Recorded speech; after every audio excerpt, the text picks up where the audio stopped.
Bonjour à tous et bienvenue dans ce nouveau Médiatube.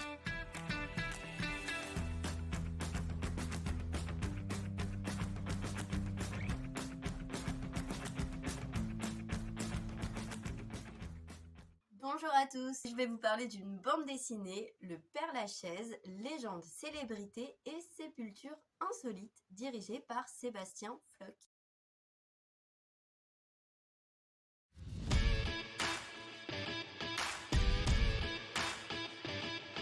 Cette bande dessinée nous plonge dans l'univers fascinant et mystérieux du cimetière le plus célèbre de Paris. On y découvre l'histoire de ce lieu emblématique en suivant en fil rouge un chat noir qui nous fait visiter les lieux. On commence bien évidemment par la vie de celui qui lui a donné son nom, le père François de Lachaise, confesseur de Louis XIV et ancien propriétaire du site actuel. Le cimetière, inauguré en 1804 sous la direction de Napoléon Bonaparte, a pour but d'offrir une sépulture digne à chaque citoyen, tout en garantissant un cimetière sain, car ce ne fut malheureusement pas toujours le cas.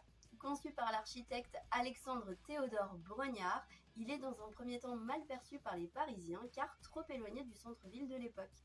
Pour inciter les familles à enterrer leurs proches, les autorités ont l'idée de transférer les restes de plusieurs célébrités, notamment Molière, La Fontaine et Héloïse et Abélard. Cette stratégie a fonctionné puisqu'aujourd'hui le cimetière est très prisé. La bande dessinée nous permet ensuite d'explorer les vies trépidantes des nombreuses personnalités enterrées dans ce cimetière. Certaines sont très connues comme Honoré de Balzac, Oscar Wilde, Frédéric Chopin ou encore Jim Morrison.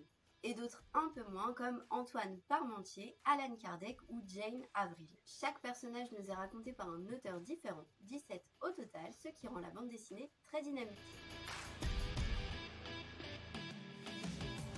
Bien que de nombreuses personnalités présentées ici m'étaient déjà familières, j'ai appris de nombreuses choses et j'ai adoré découvrir leur biographie. Les univers se croisent et rendent hommage aux personnes sans pour autant les glorifier. On ne cherche pas ici à encenser, les qualités tout comme les défauts sont présentés. La bande dessinée est pleine d'anecdotes et je l'ai trouvée vraiment instructive et passionnante. De plus, bien qu'on parle d'un cimetière et des personnes qui y sont enterrées, je trouve qu'il est important de préciser qu'on ne tombe jamais dans le morbide ou le pathos. Enfin, j'ai réellement apprécié la diversité des styles narratifs et graphiques. Chaque auteur apporte sa touche personnelle, mais la BD n'en reste pas moins harmonieuse et cohérente dans son ensemble.